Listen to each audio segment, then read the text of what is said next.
Livro Quem tem ouvidos, ouça. Lições de Sardes, em Apocalipse. Os antecedentes. Parte 1. Pedro Dong. Capítulo 1. Tema desta semana, breve revisão. Parte 1. As igrejas em Éfeso e Esmirna. Meta de hoje, leitura das páginas 16 a 17. A igreja em Esmirna. A carta à igreja de Esmirna mostra um período de perseguição aos cristãos.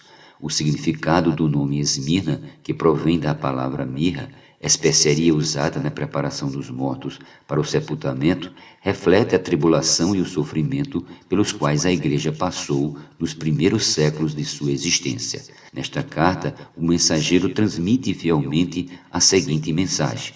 Ao anjo da igreja em Esmirna escreve: estas coisas diz o primeiro e o último, que esteve morto e tornou a viver. Conheça a tua tribulação, a tua pobreza, mas tu és rico, e a blasfêmia dos que a si mesmos se declaram judeus e não são, sendo antes sinagoga de Satanás. Não temas coisas que tens de sofrer. Eis que o diabo está para lançar em prisão alguns dentre vós, para serem postos à prova, e tereis tribulação de 10 dias. Sê fiel até a morte, e dar-te-ei a coroa da vida. Apocalipse capítulo 2, versículos do 8 ao 10.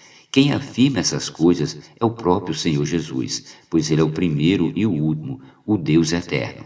Isso significa que não precisamos temer as perseguições, pois ninguém conseguirá destruir a igreja. Por mais intenso que seja nosso sofrimento, nada pode destruir a vida de Deus que está em nós. Desde o surgimento da igreja em Pentecoste, Atos capítulo 2, o Senhor iniciou o processo de edificação. Ele nos ordenou pregar o evangelho e edificar a igreja.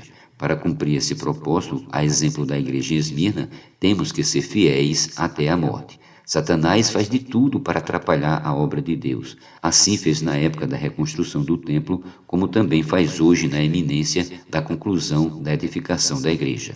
No início ele usou a religião e a força política do Império Romano para tentar causar danos. Se a igreja fosse uma religião, já teria sido extinta, pois os cristãos sofreram por 300 anos. No entanto, a igreja foi gerada pela vida de Deus, pela vida daquele que é o primeiro e o último, que esteve morto e tornou a viver.